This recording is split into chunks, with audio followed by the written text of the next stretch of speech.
فاسألوا أهل الذكر إن كنتم لا تعلمون. Mata Nabi SAW ada dua orang.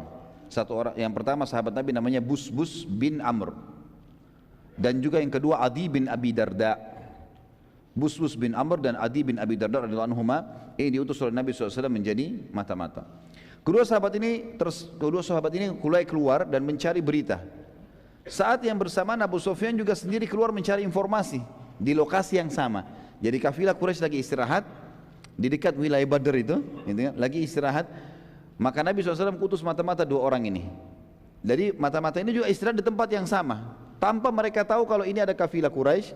Dua orang mata Nabi SAW, dan Abu Sufyan juga tidak tahu kalau mata-mata Nabi sudah sampai di situ. Dengan hikmah Allah terjadi begitu. Pada saat Busbus bin Amr dan Adi bin Abi Darda radhiyallahu anhuma tiba di sekitar sumur di sekitar Badr, mereka melihat ada dua perempuan sedang ngobrol. Yang satu berkata kepada temannya, "Belilah milikku ini, ada produknya." Yang lain menjawab, "Nanti bila kafilah lewat, aku akan beli langsung dari mereka." Kalimat ini berarti menandakan penduduk setempat tahu kafilah sudah lewat. Dan biasanya kafilah Quraisy kalau mampir di sebuah suku, di dekat suku, mereka buka, siapa yang mau beli silakan. Jadi pasar sementara terjadi, mereka transaksi sampai tiba di Mekah, seperti itulah. Sambil meminta pertolongan dari suku-suku yang ada di sekitar situ.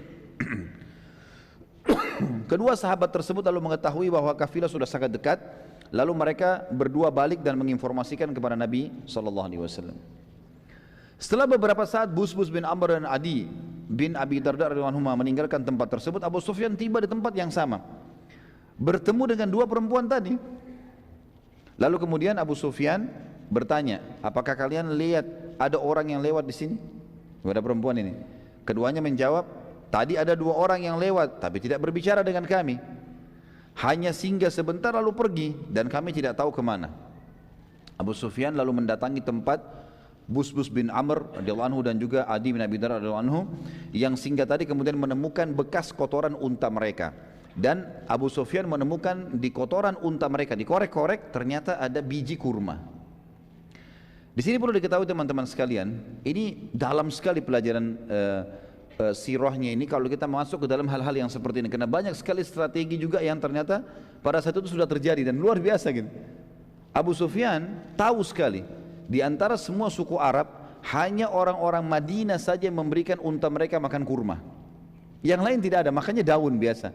Karena kayahnya Madinah pada saat itu dengan kurma, dan kurma itu dianggap makanan elit ya, makanan manusia.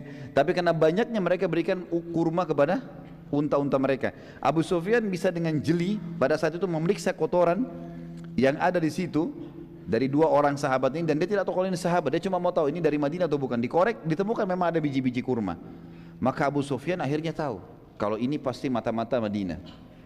Segera Abu Sufyan malam itu mengutus seseorang kemudian menulis surat ke Mekah. "Wahai Quraisy," lalu disebut satu-satu pemilik harta, Umayyah bin Khalaf, Abu Lahab, Abul Hakam atau Abu Jahal, disebutkan satu persatu semuanya, harta kita akan diserang oleh Muhammad, segera kirim pasukan. Malam itu juga, gitu kan. Jadi bagaimana jelinya mereka pada saat itu teman-teman tahu kalau ini ada penyerangan atau tidak ada penyerangan. Mungkin kalau kita sepertinya tidak periksa kotorannya unta. Tapi ini begitu jelinya, dan memang mereka tahu itu. Terjadilah pengiriman surat. Abu Sufyan memilih seseorang yang memang terkenal sekali, orang ini spesialisnya nyebarin isu. Ada orang begitu, subhanallah ya. Nanti lihat bagaimana caranya dia sebarin isu ya, luar biasa caranya. Jadi kalau ada orang yang seperti ini sekarang mungkin sudah belajar dari zaman jahiliyah. Ada orang namanya Damdam bin Amr. Damdam bin Amr ini terkenal di Mekah, spesialis menyebarkan isu dan membuat massa langsung bisa percaya. Sekian banyak massa dipercaya sama dia. Abu Sufyan bilang, "Bawa surat ini, pokoknya hebohkan Mekah, supaya langsung bentuk pasukan, langsung kirim ke sini, cepat. Ini kafilah terbesar, dan seluruh pemimpin Quraisy punya harta di sini." Maka Damdam menuju ke Mekah teman-teman sekalian. Pada saat mau tiba di Mekah, apa yang dia buat? Dia robek-robek bajunya, kemudian dia bunuh untanya. Darah untanya dilumuri di badannya semua dilumuri, sampai di kepalanya dilumuri darah semua. Pada saat dia masuk ke Mekah, dia sambil teriak-teriak. Pemandangan ini tentu seakan-akan perang sudah terjadi, darah semua, robek-robek baju gitu kan.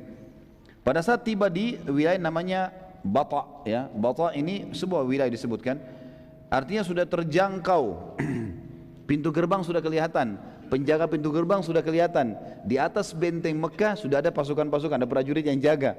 Itu dia mulai teriak, ini namanya daerah Bata. Bata itu daerah yang di depan pintu gerbangnya Mekah. Dia teriak Al-Gauth, Al-Gauth, artinya pertolongan, pertolongan gitu kan. Dalam kondisi berdarah-darah semua ini. Tapi darah unta, ya.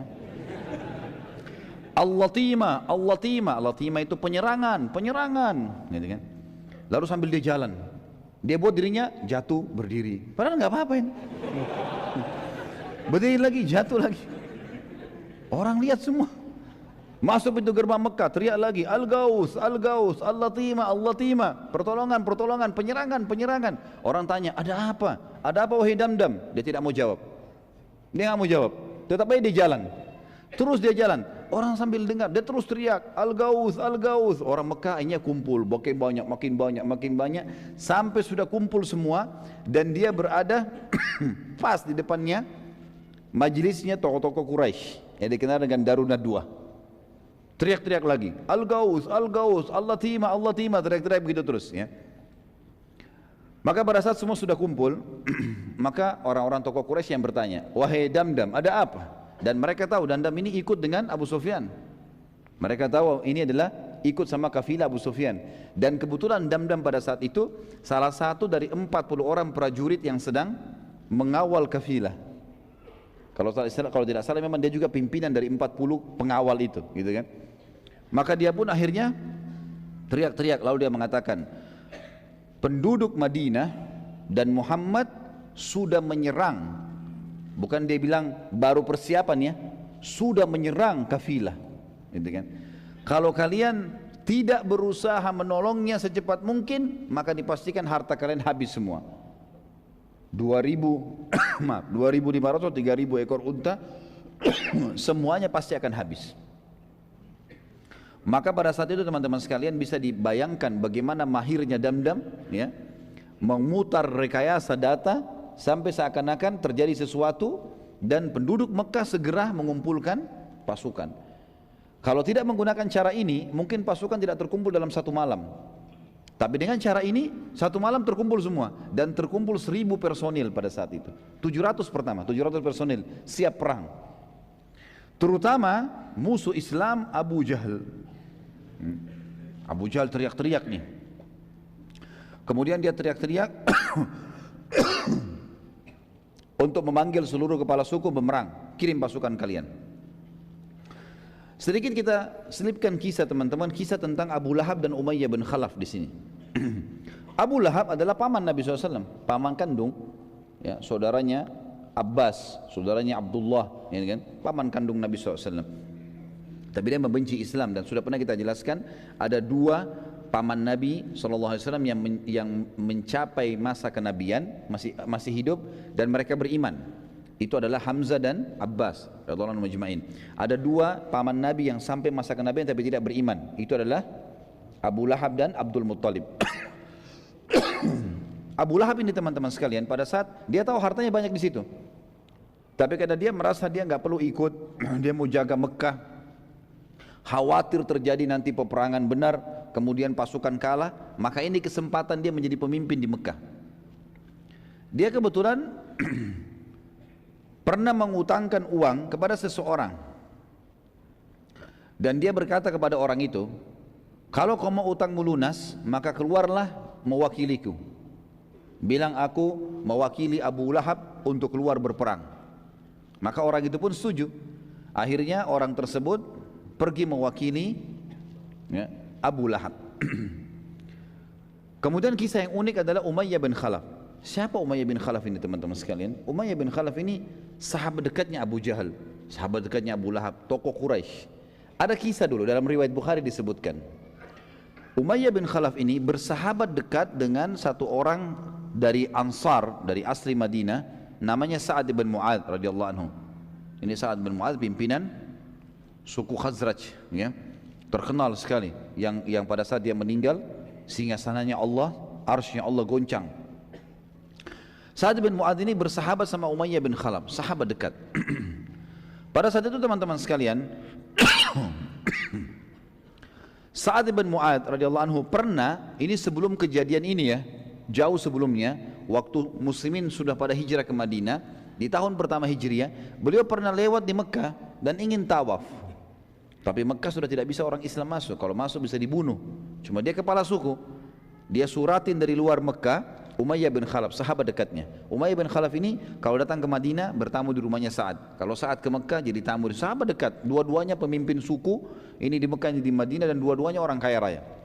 Maka Umayyah mengatakan, masuk saja, saya akan lindungi kamu. Masuklah Sa'ad bin Mu'adz menjadi tamu di rumahnya Umayyah bin Khalaf. Begitu jadi tamu teman-teman sekalian, kata Sa'ad, wahai Umayyah, beritahukan kepada saya kalau Ka'bah kosong.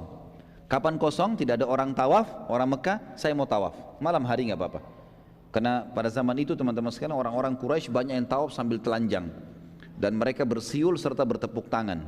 Dalam Al-Quran dikatakan mukaan wa tasdiyah. Jadi mereka mengubah zikir-zikir dan doa dengan tepuk tangan dan bersiul. Terlebih lagi mereka tawaf dengan telanjang, dan kita tahu nanti dalam sirah kita dijelaskan banyak lebar tentang mereka akan meninggalkan tawaf telanjang itu setelah pembebasan kota Mekah, gitu kan. Maka Sa'ad tidak mau tawaf pada saat itu. Kata Umayyah, baiklah. Umayyah kumpul sama teman-temannya, dan dia tidak cerita nih, dia cerita sama Abu Jahal sama Abu Lahab kalau ada tamu saya Sa'ad, karena mereka benci dengan